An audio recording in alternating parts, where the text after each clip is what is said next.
Right, welcome back. Alex Weldon, who is a proud resident of Wallace Woods, nearest to me on the guest divan, and Dick Franco. I want to congratulate you on a noble name, Franco. Franco, thank you. Actually, I meant Richard, but you're not a descendant of the Generalissimo. Not that I can tell.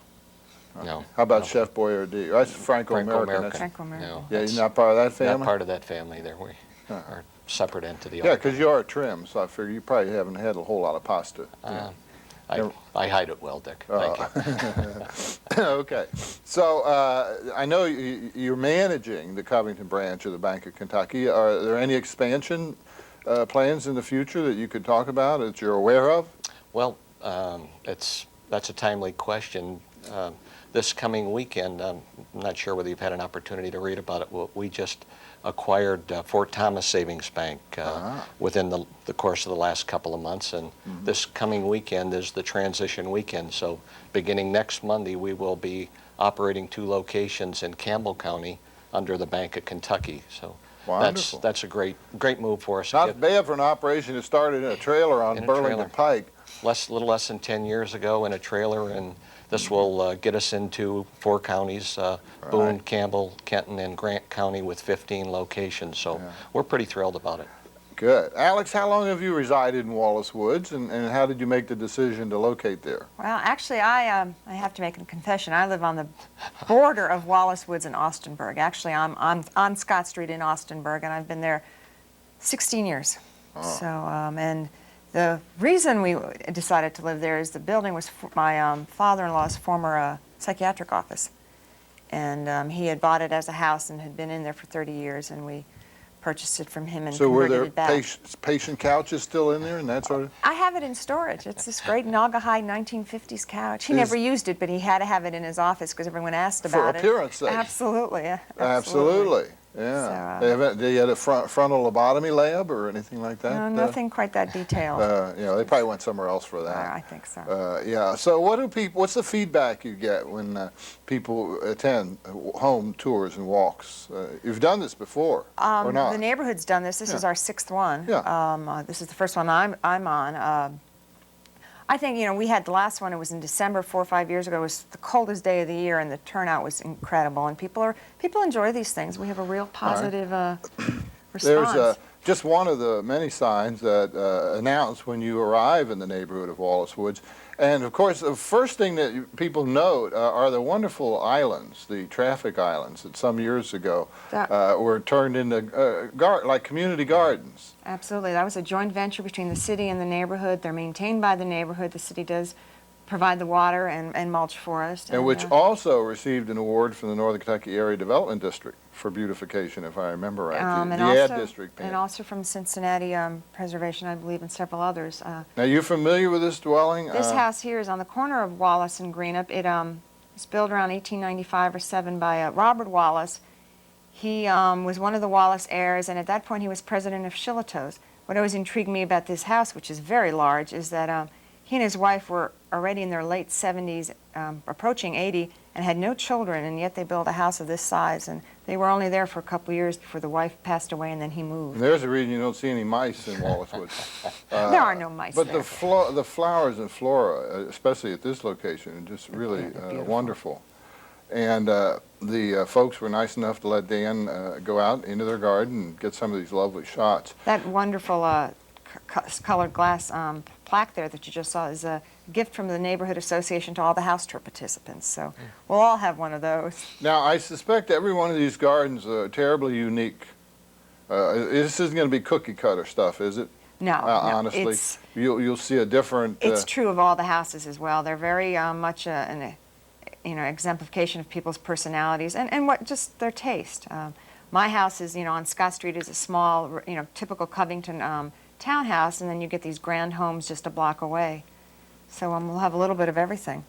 And obviously a part of the attraction too is the history of the dwellings themselves, but also the neighborhood and its input or impact it had on Covington over the years and continues to have. I agree. We always look at Licking Riverside and the scale there, and Wallace Woods is sort of the barbells in Covington, and sort of keep the ends together. And in the middle is It's where the rest of us live. What But are the this- parameters, boundaries of Wallace Woods? Roughly Madison Avenue on the west, the Licking River on the east, Holmes High School to the south, and 20th Street to the north. 20th Street, when Wallace Woods was developed, was the corporation line of the city. Levasseur is in Wallace Woods. No, isn't it? Levasseur Park is a separate Away from, on community the other side of and Holmes High development. School. It's on the other side of Holmes High School. Ah, okay. But it was, Levasseur was a wealthy man who had a farm, and Wallace had his farm, and these were gentlemen farmers, as Joe Gastroid book And describes them. also, as I understand it from Dr. Gastroid's book, at first it's like a summer residence.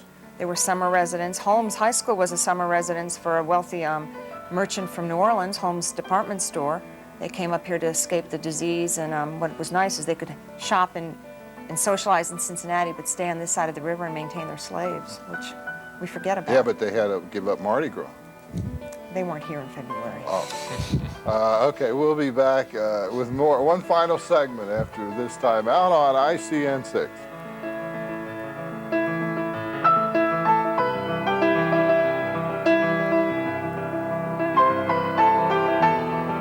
Back chatting with Dick Franco and Alex Weldon. Dick, of course, resides in Fort Wright, but now that you've seen that tape, would you consider someday moving to Wallace Woods? I'm certainly going to consider going to the tour on Sunday, Dick. That's and beautiful. It's a beautiful area. I've been through it before, and Are haven't had you- the opportunity to go through the houses, but it's beautiful. Pardon me. Are you a fan of gardening? Are you a horticulturist, amateur or otherwise?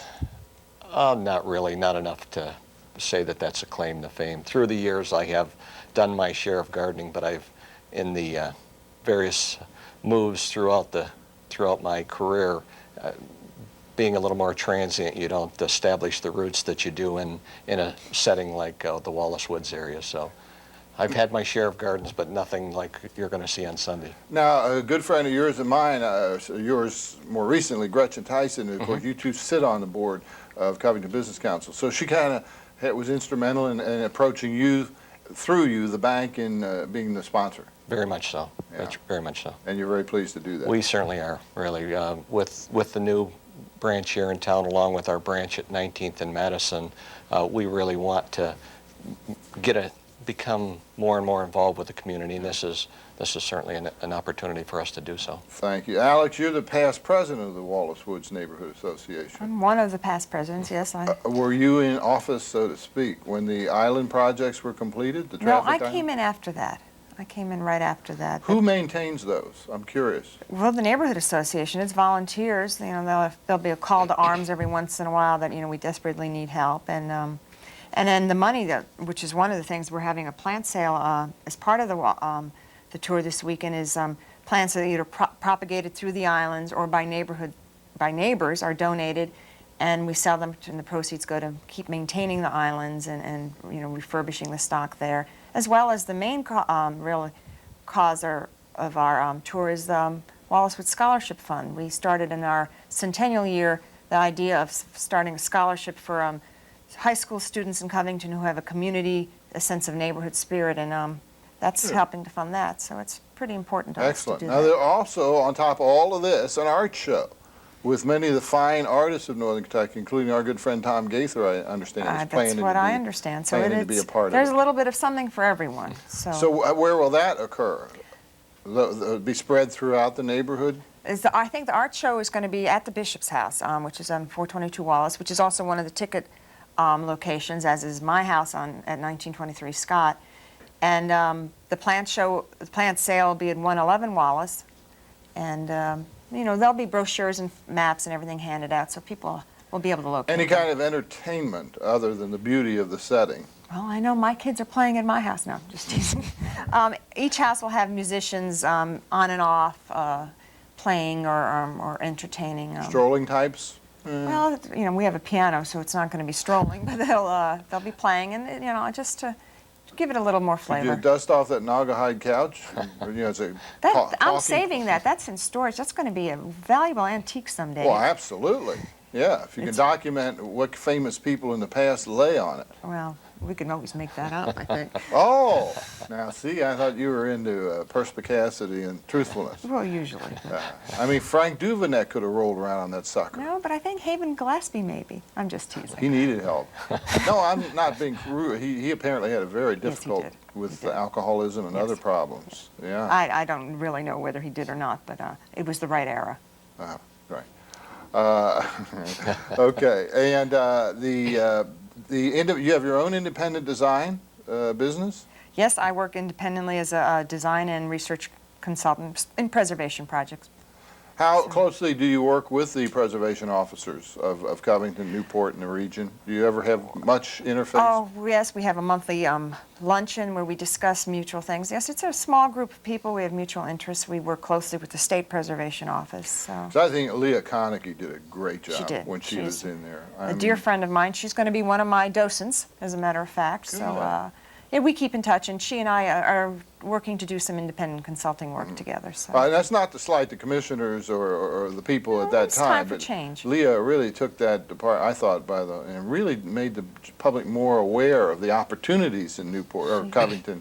And she had some very successful projects come under her management, including Jack Quinn's and the Bavarian, and the beginning of the bank, actually. Yes, So, she was involved.